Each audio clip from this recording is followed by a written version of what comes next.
Lovely. Okay, so last session on the endocrine system today. Got a few things to get through. Some tricky stuff because we're talking about molecular transport across the cell membrane, but also some stuff on feedbacks. So this goes with the assessment criterion to understand the gross layout and feedback mechanisms associated with the endocrine system.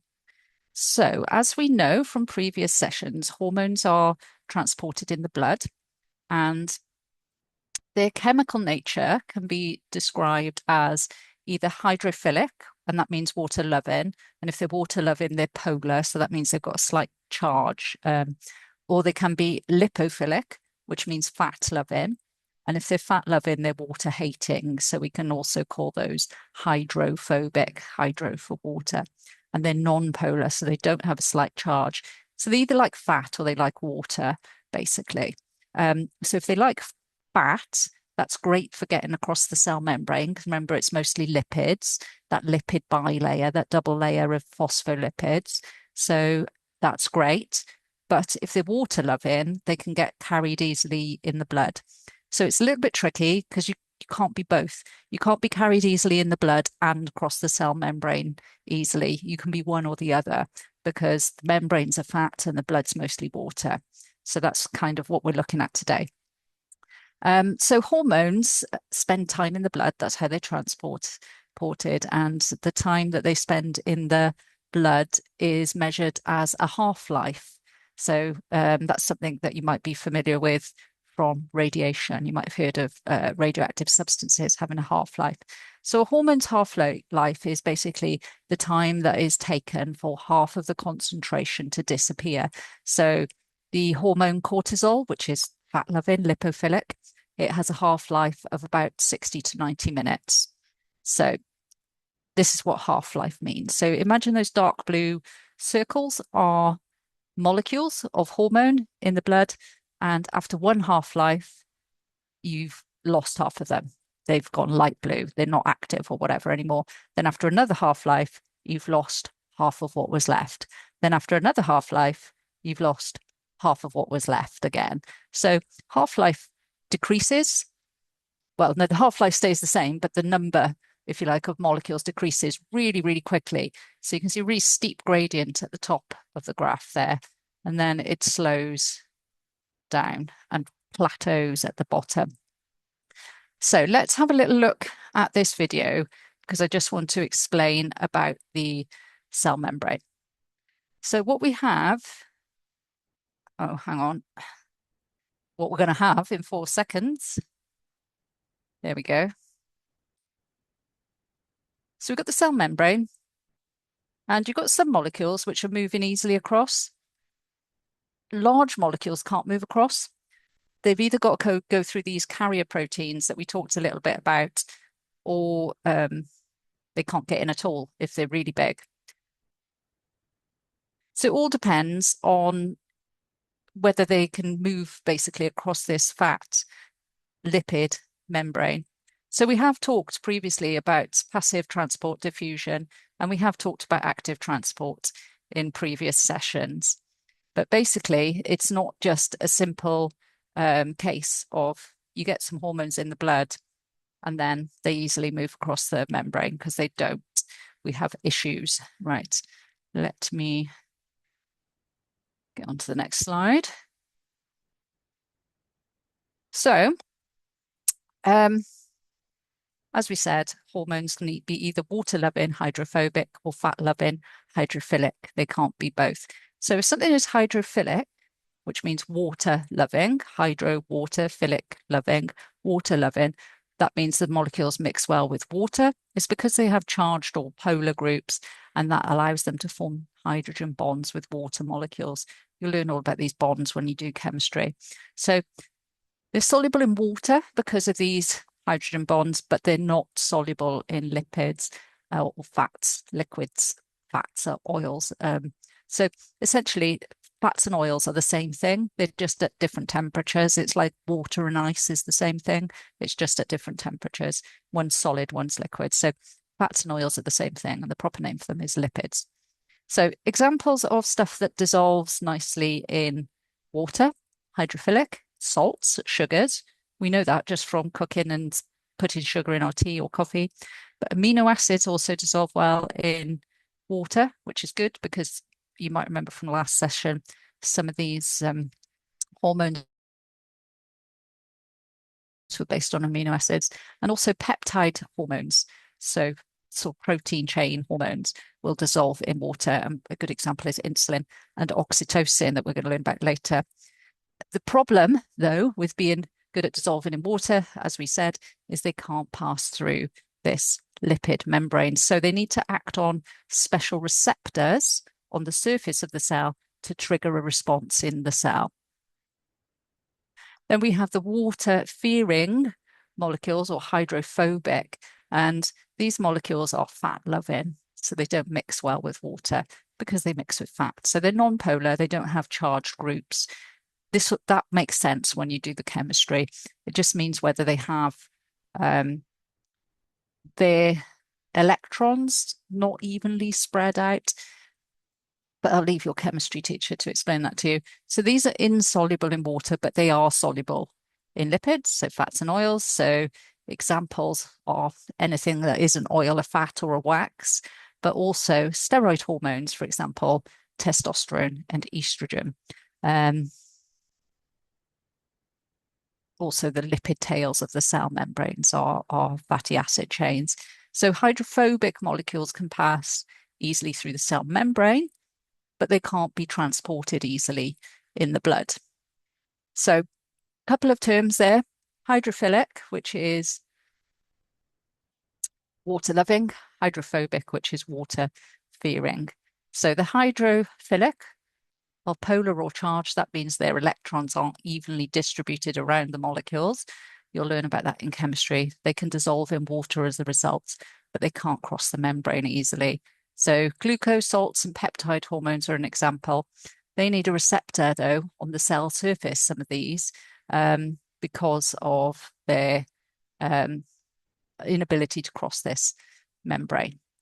Then we have the water-hating and fat-loving molecules. These are non-polar. So that means because they're not polar, they can't dissolve in water, but they can dissolve in fats. They can easily cross the membrane, and examples are steroid hormones. And these sometimes need receptors, but these receptors are inside the cell. So it does get a little bit complicated because of the receptors, and we're going to have a look at those in a minute. Let me just move a little box that's blocking my screen. Okay, a couple of questions then. Which of the following best describes a hydrophilic hormone? And what is a key characteristic of hydrophobic hormones? So have a look at those, see which you think is the correct answer, and then you can pop that up on the screen for me if you want in the chat, or you can just have a go. If you're watching the video at home, obviously pause, press play when you're ready to see the answer.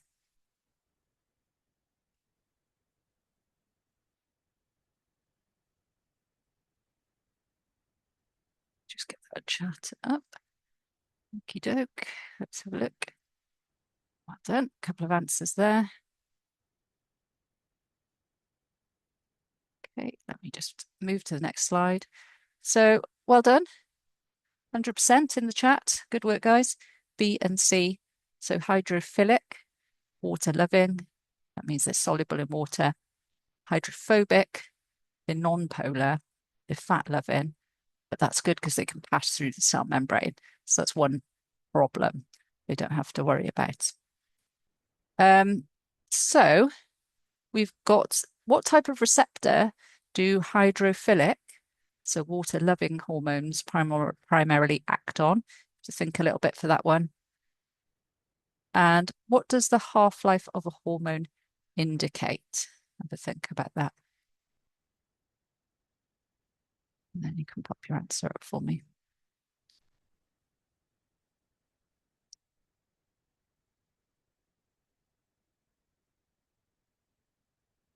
So if they're water loving, what does that mean in terms of crossing the cell membrane? think about that, and you should be able to work out what type of receptor it will have.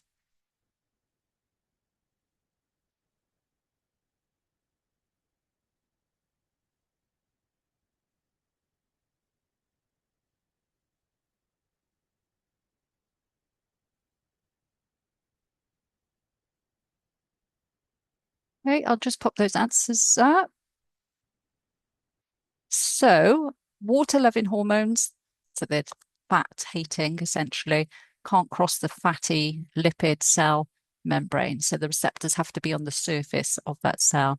And half-life is the time required for half of the concentration of the hormone to disappear from the blood. Okay, so this looks a little bit confusing, complicated to start with. It's not too bad. We're going to take it a little bit at a time.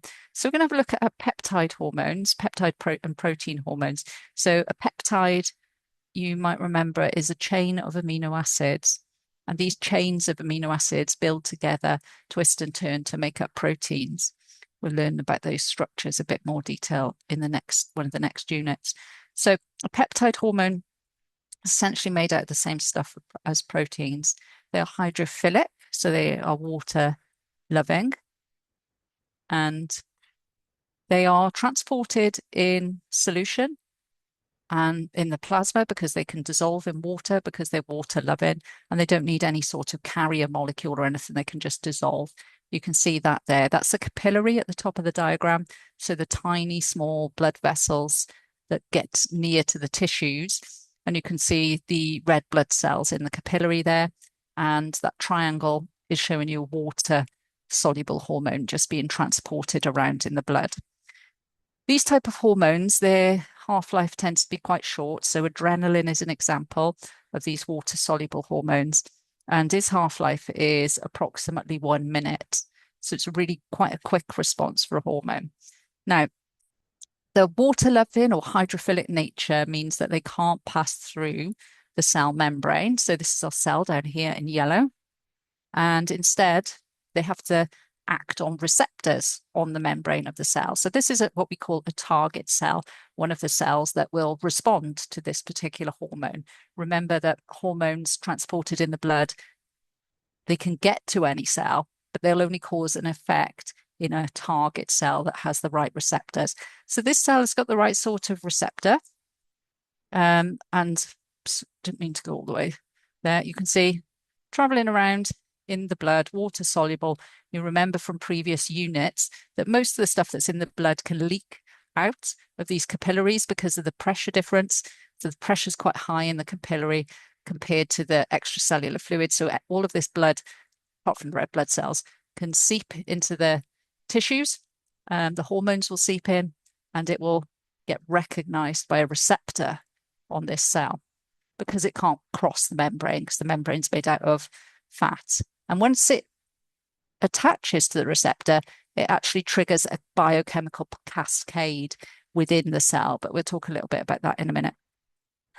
So steroid and thyroid hormones are what we call lipophilic. So they're fat loving, and that means they're hydrophobic, water hating. So they don't dissolve in the plasma. So that's a problem for transportation because the blood's mostly water. So they have to be bound up to a carrier protein. Now their half-lives tend to be quite long. So cortisol is an example, and it has a half-life of about 100 minutes compared to like 1 minute for the adrenaline. So quite a different scenario. So what happens with these lipophilic, fat-loving hormones is they need to bind to a carrier protein to get transported. So you can see here on this diagram, we've got testosterone, and that's a orange circle on the diagram. So in the blood, that will be transported, bound up to that that protein carrier molecule, that black molecule there. So once it's bound up, that testosterone is inactive. It's only the active form once it's been released by the carrier protein. And this is lipophilic, so fat-loving. So this can just move quite happily across the membrane without too much trouble. So only a small amount of this hormone is free to do anything, have any sort of biological effect. Most of it is bound up to the carrier protein. So these steroid hormones are derived from cholesterol. And you might remember from previous sessions that that lipid bilayer has some cholesterol in it. It helps to stabilize the membrane. It helps it from getting too wobbly when it gets hot, and it helps it get not too brittle when it gets cold. So the membrane actually has cholesterol in it. And these molecules of these hormones are actually made from cholesterol. So they can move really easily across the membrane of the cell. It's just the transport in the blood that they have a problem with. So they need a carrier protein for that. Okay, so here's the hormones that we had a look at last session. So we've got these amine hormones at the top there. For example, thyroid hormones.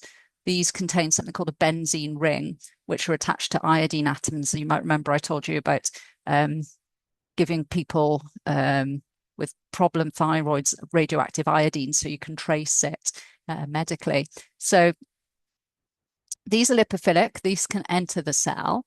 Then we have the peptide hormones. So peptide is made out of a chain of amino acids. So these are all amino acids here. This is in a chain.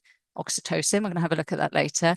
So they don't enter the cell directly because they're water soluble, water loving. They're actually too large to pass through anyway as well, even if they were able to cross the membrane, they're really big. So they need a carrier. And the protein hormone's the same. They're too big. So human growth hormone. So this is like this, chains of amino acids, but each one of these green lumps is a chain and that orange lump is a chain of amino acids there. So that's too big to cross. And steroid hormones at the bottom there, we were just talking about a minute ago, they can easily pass through the membrane. So it very much depends on the type of hormones. So we're going to have a little look at these receptors now. These are G protein receptors, and the G proteins act as messengers inside the cell. So they connect a hormone to the receptor, and this is a hormone like adrenaline. It binds the receptor on the cell surface, and what happens is the receptor changes shape and activates the G protein in the cell. And the G protein then moves and activates a molecule called adenyl cyclase. This then activates another molecule called cyclic AMP. So this is called a second messenger because it wasn't the first messenger. The first messenger was this adenyl cyclase. So water-soluble hormone can't cross the membrane, sits into this special receptor. This G protein becomes activated. That activates adenyl cyclase. That activates something called cyclic AMP. So cyclic AMP is the second messenger. So it's quite complex. There's a biochemical pathway, we'd call this, with several proteins going, right, this switches this on, this switches this on, this switches this on. So several proteins switching the next protein on. That cyclic AMP then activates another protein and adds a phosphate group to another protein. That changes its activity. And then eventually, what this does is it leads to the cell response. So you don't need to remember each one of those steps. Well, unless you're doing something like a biochemical degree, then you'll have to learn it eventually. But the point is that I'm trying to get across, water-soluble hormone can't get into the cell. Yeah, we get that. We know because it's not fat soluble, but it's actually quite a complex pathway that has to get activated to get the cell to switch on its DNA and do something. So G protein activated at the receptor, adenyl cyclase activated, CAMP or cyclic AMP activated, protein kinase added to another protein, really long intracellular response. Okay, I'll just skip that one because you don't really need to remember that off the top of your head. It was just asking about what type of response for what type of hormone. It's a bit much to remember some of that, I think, at the moment. So intracellular receptors are stuff that gets activated inside the cell. So that G protein we were just looking at, gets activated by something binding outside the cell, the receptors outside the cell.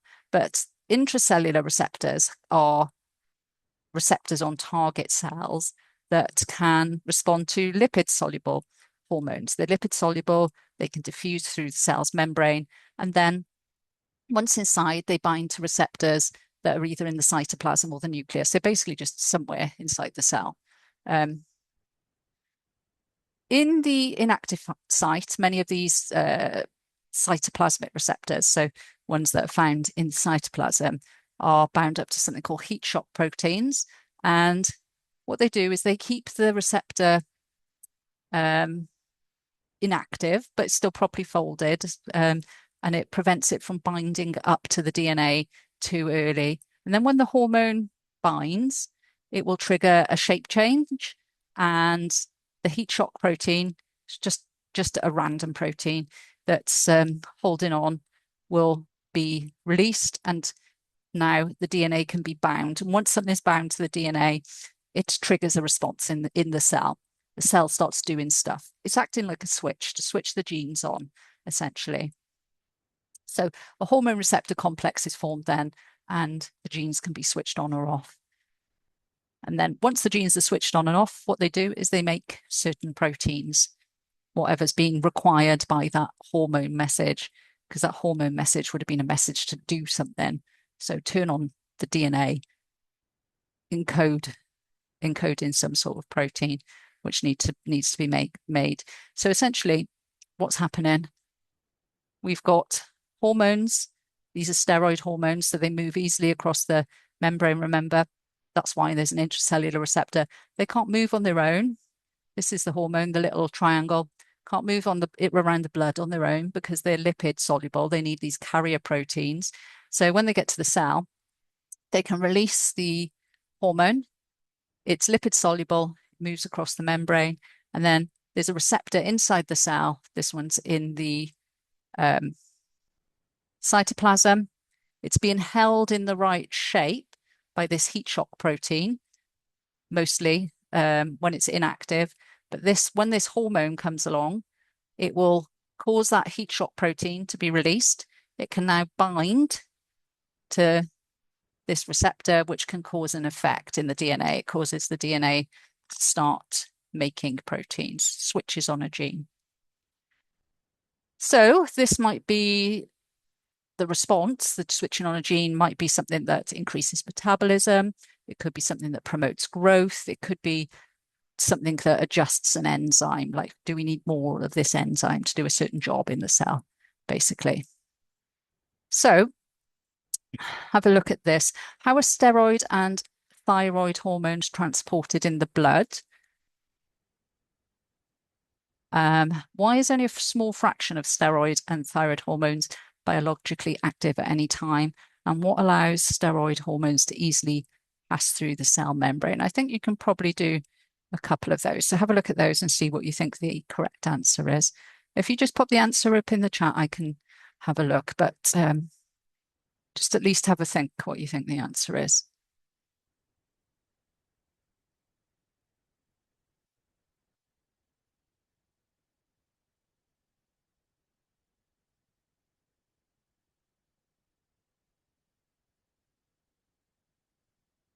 So these are lipophilic hormones, okay?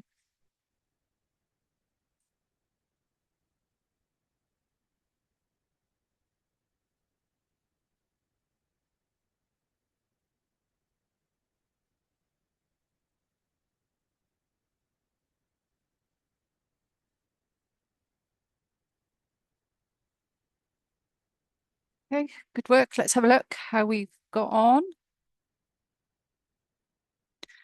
Well done.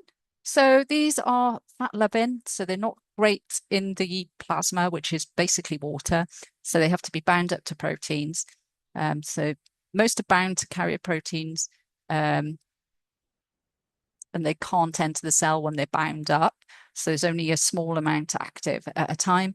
And because they've got a cholesterol-derived structure, cholesterol, remember, is a component of the cell membranes, it makes them lipophilic or lipid loving. Okay, so that is that section.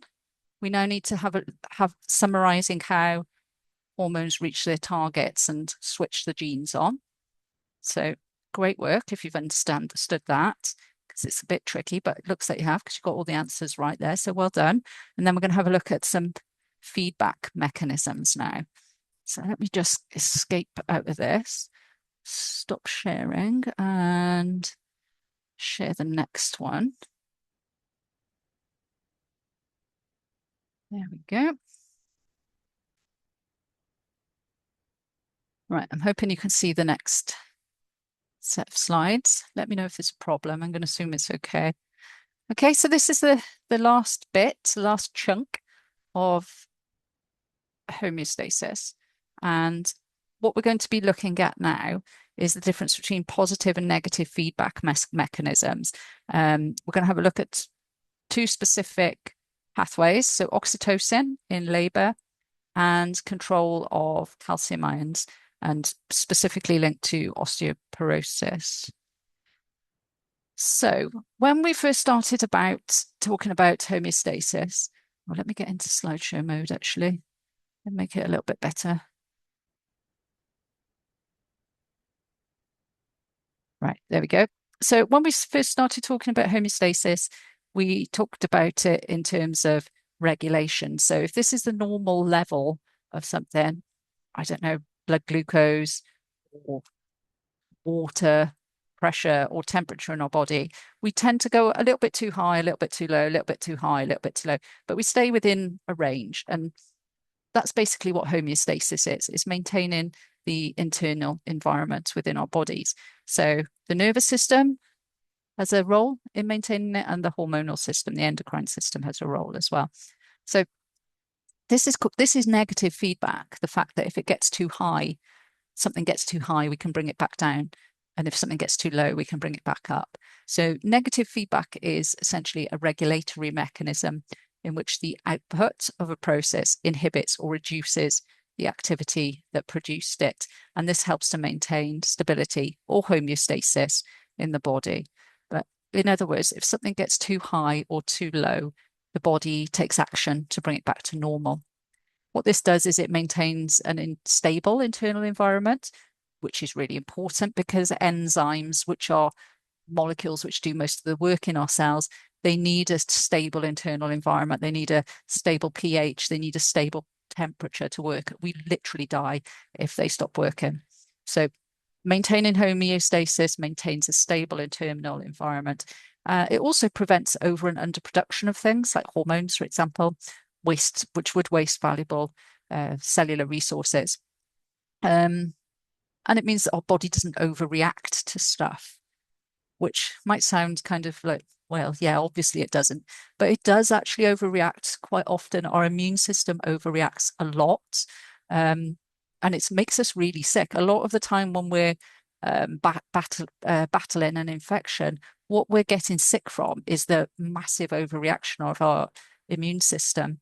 I read somewhere once when I was studying immunology that one way to think about how the immune system responds is if you've got a small like domestic kitchen fire, you know, when like a chip pan goes on fire, and you can easily put it out by throwing a damp tea towel over it and just starving it of oxygen. But the immune system behaves as if you've got a small little domestic fire, and the fire service comes in, puts all of the massive hoses on and does a massive amount of damage in that small kitchen fire, which is easily containable. They'll flood and ruin your whole kitchen. You know, that's kind of what the immune system does. So we do have disproportional responses in our body quite frequently, particularly with our immune system. But what homeostasis does, it's not really an immune system thing, but it keeps things in control without overreacting if they get out of control. So it saves us from harming our own body. So we rely on a sensor or a receptor to detect a change in the variable, for example, blood glucose levels or some of the hormone level. We've got a control center. It's often in the brain. So the pituitary and the hypothalamus often control what happens, and then they decide what happens next. Then there's an effector, which is often another organ, which produces some response, some tissue, or a gland that does something to correct the deviation. So to correct whatever's gone too high or too low. And then we've got that set point that we're trying to maintain. So about 37 degrees C for body temperature, for example. And we had a look at this last session. This is the blood glucose regulation. This is a really good example of negative feedback. So what happens? Change occurs. So we eat something, our blood glucose rises after a meal. The pancreas detects, senses that we've got a high glucose level, and then responds by releasing insulin. This is the effector signal. And the effect is that insulin stimulates cells to take up glucose, lowering blood sugar because glycogenesis starts. So glycogen is being made from those glucose molecules. As a result, glucose turns back to normal and insulin release is decreased, and that prevents any sort of overshoot. Here's another example that you need to know about. So this is a new one. We haven't looked at this one before in any of the other lectures, but thyroid hormone, there's a couple of thyroid hormones. One's called T3, one's called T4 that we're concerned about. So if we've got low thyroid hormones, T3 and T4, what happens is they're important in various processes in the body. And the hypothalamus releases thyrotropin releasing hormone, which you can see here. And that causes the pituitary to release thyroid stimulating hormone. And then obviously you can tell from the name, thyroid stimulating hormone stimulates the thyroid to release these two hormones, T3 and T4. Then we don't want this to go on forever and ever. So we need it to stop when everything's back to normal levels.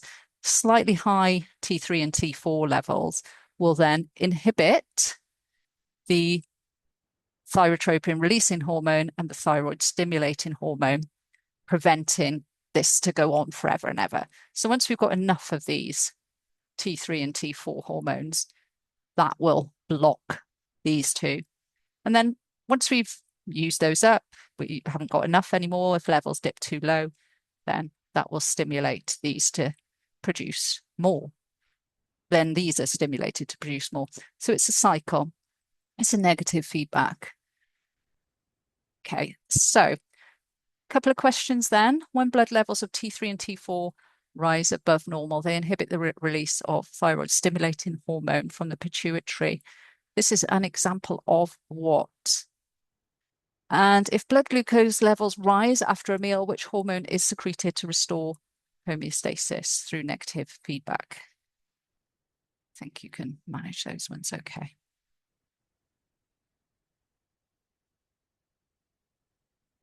So just pop the answers in the chat for me. I can know when you're done.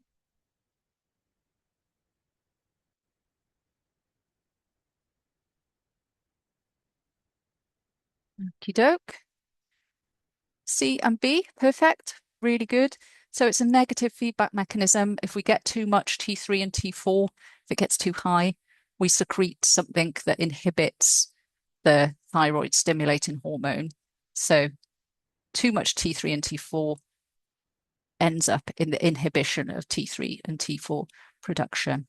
And glucose is regulated by insulin levels. Right. Okay. Which of the following best describes the role of thyroid stimulating hormone in the thyroid feedback loop?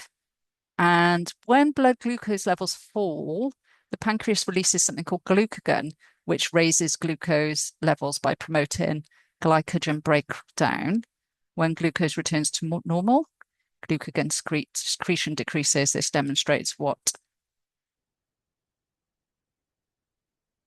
So have a go at those. And then we'll have a look at some other examples.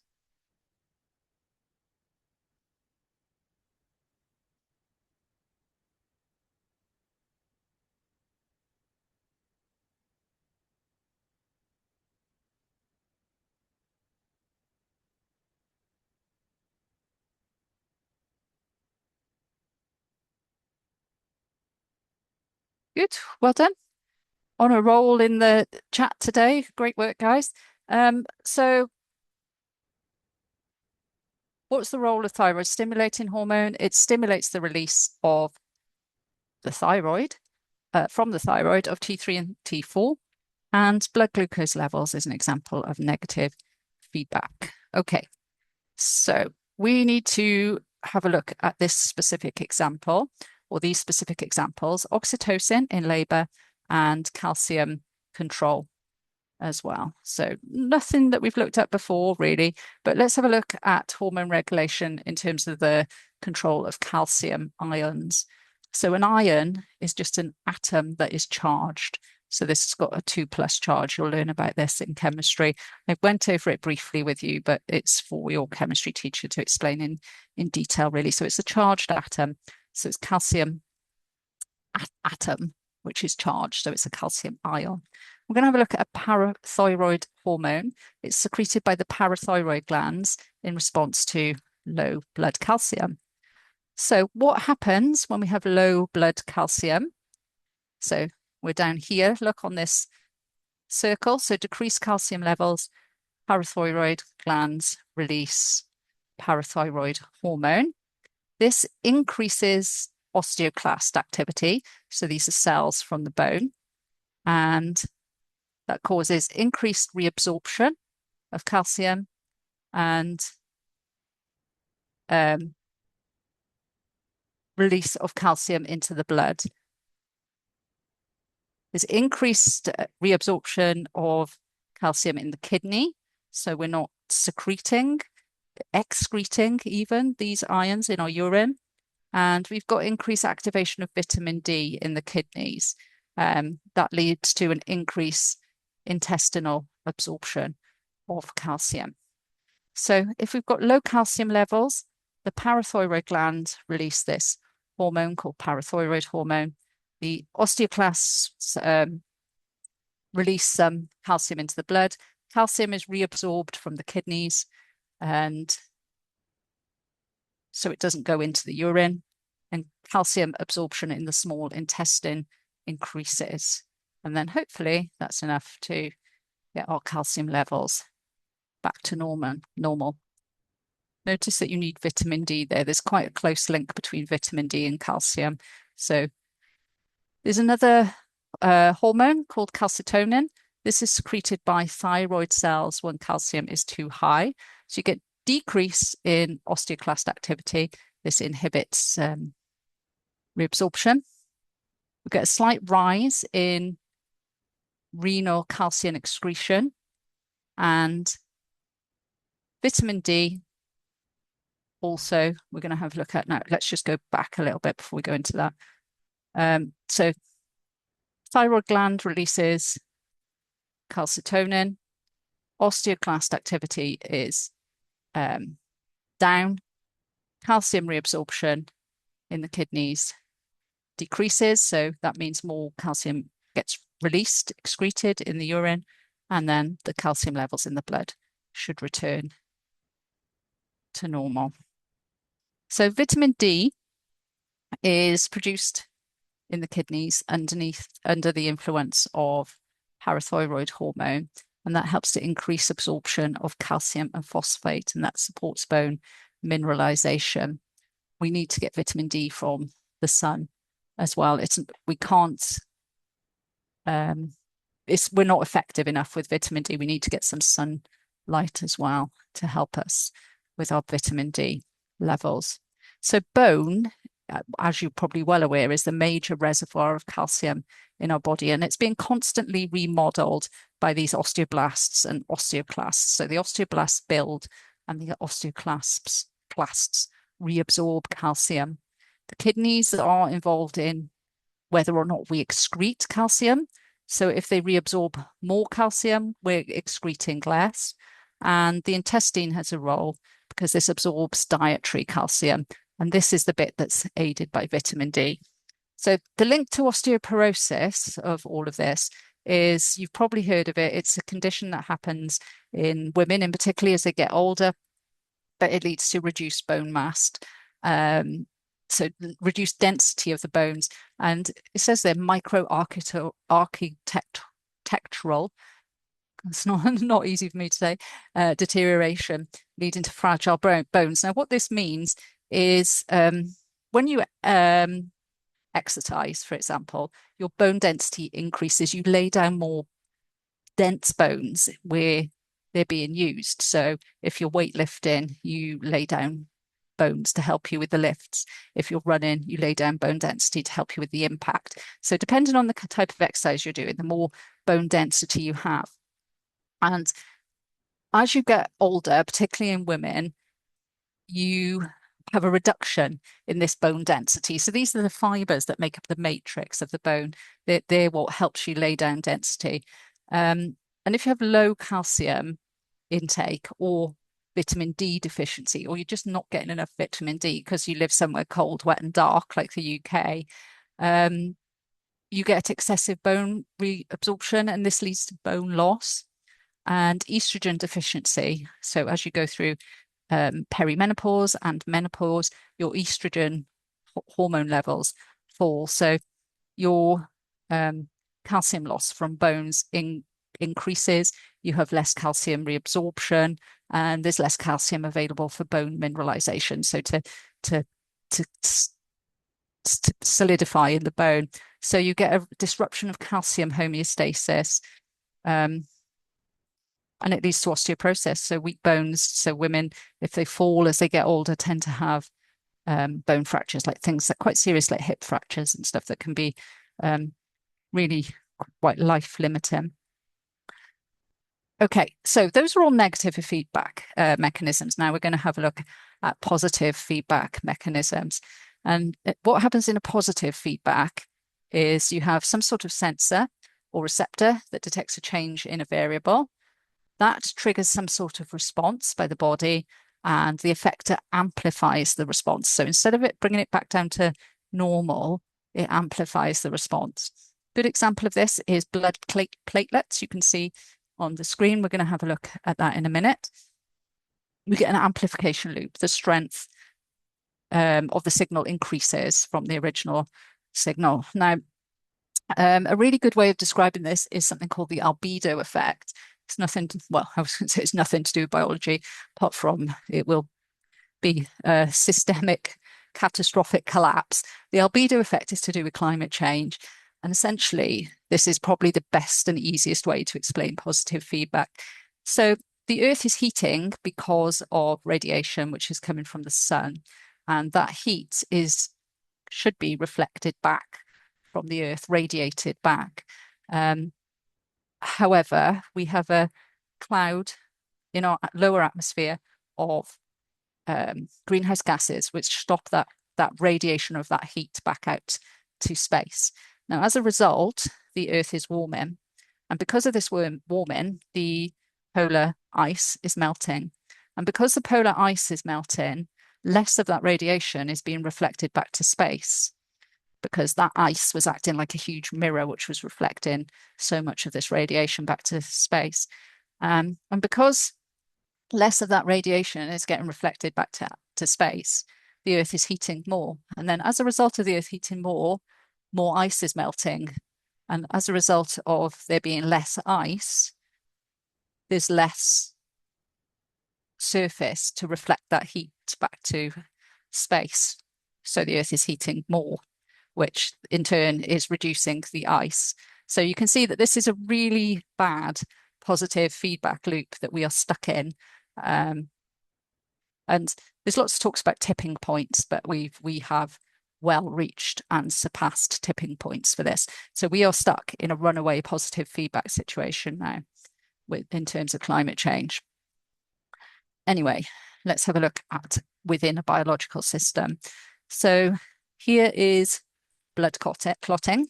What happens with this is you get an injury to a vessel, blood vessel, which is cut open somehow, damaged.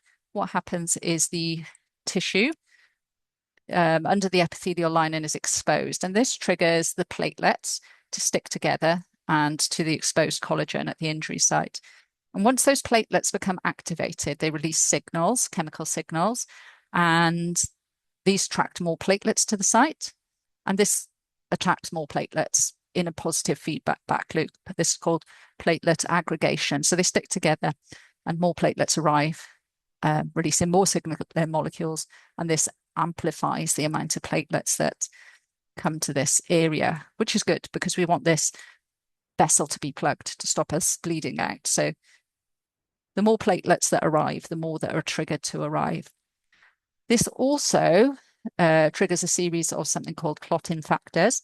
So there's one called prothrombin, which is converted to thrombin, which I haven't mentioned to you before. But this is important because it converts the fibrinogen to fibrin, which I have told you about. So fibrinogen is the insoluble matrix in blood. Remember, we said there's like proteins forming a matrix in all collective tissue, and in blood, it's soluble. So fibrinogen is the soluble matrix, and it becomes insoluble to fibrin once this signal is received.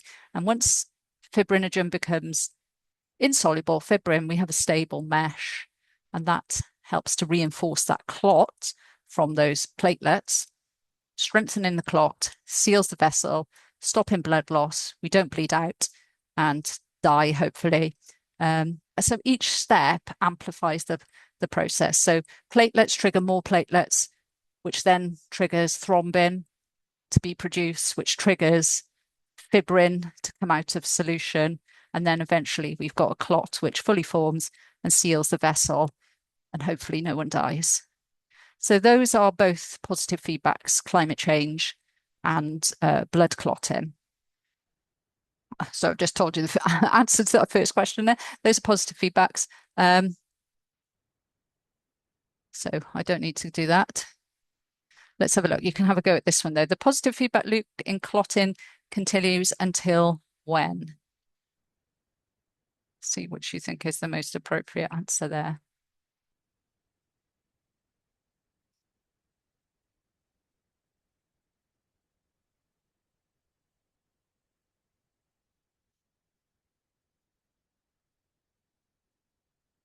Oops.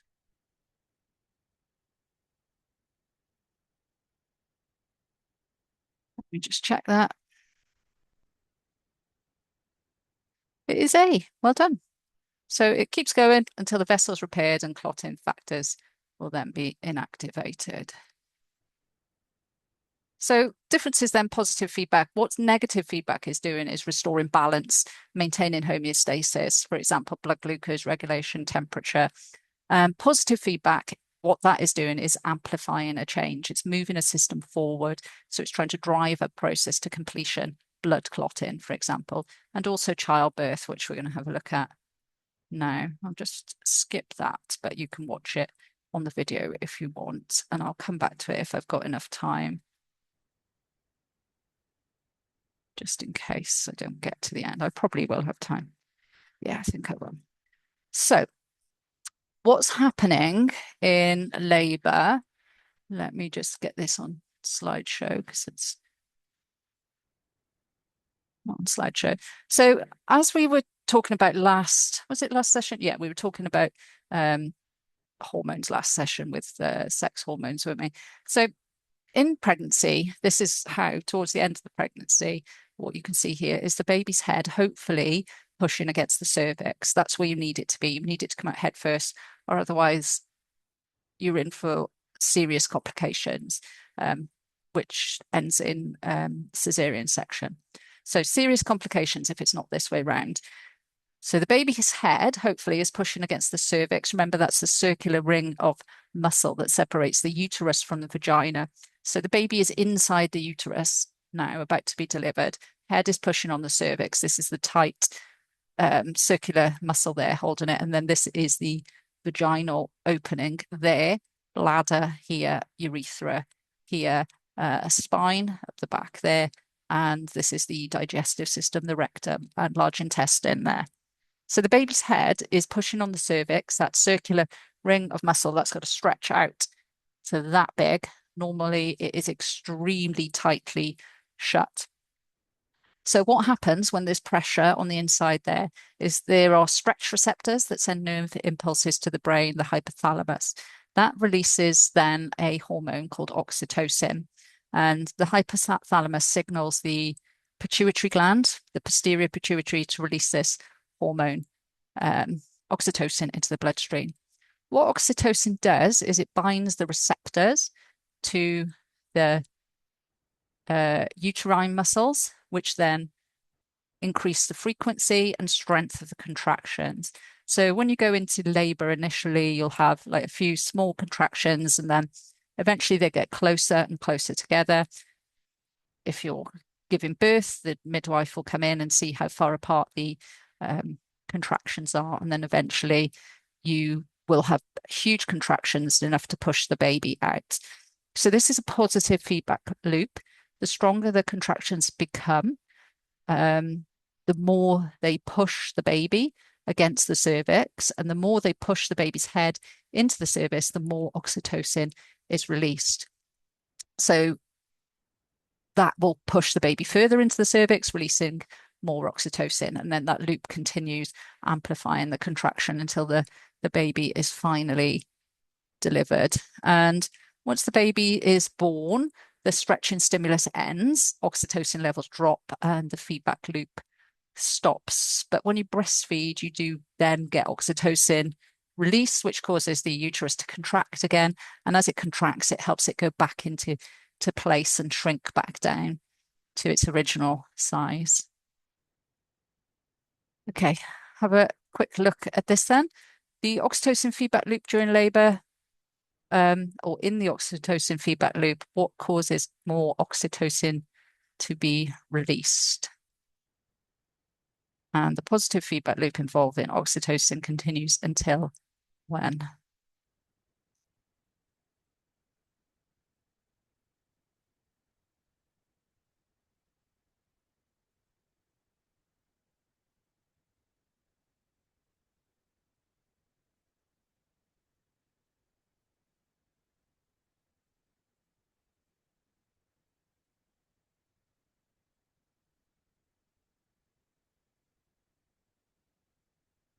B and A, you are correct. Excellent, well done.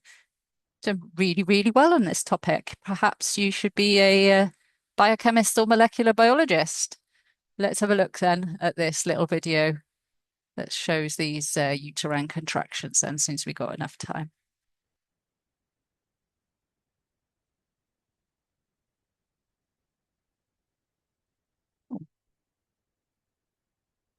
There we go. Okay. So oxytocin from the hypothalamus, but also the pituitary.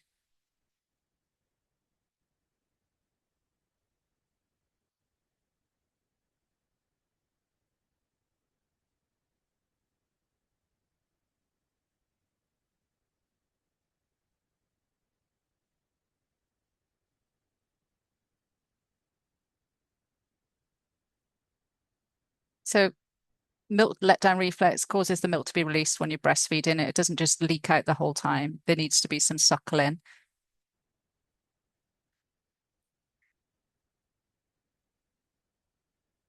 So there are some other areas of the brain that get activated as well.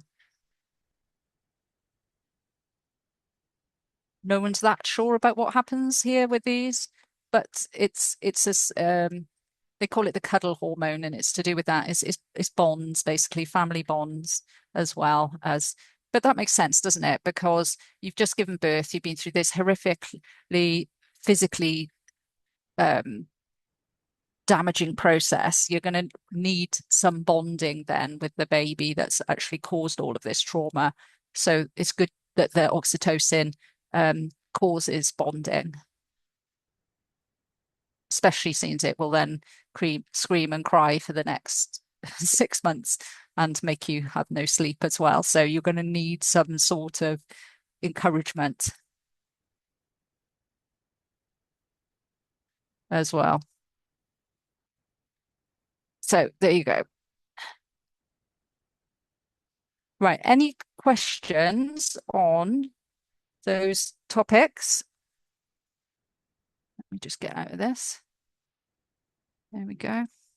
Any questions on those getting across the cell membrane of molecules or feedback loops. I mean, I'm guessing that you understand the negative feedback loops, okay, because we've done quite a lot inadvertently on other topics and units, but the positive feedback loop is a new thing. So any questions on those, let me know. If not, you can go and have a fab holiday. Just check what that says in the chat. You're all good. Okay, fab. So I will next see you on the week beginning the 5th. So have a good, I was going to say break, but have a good doing all your assignment season. Bye, everyone.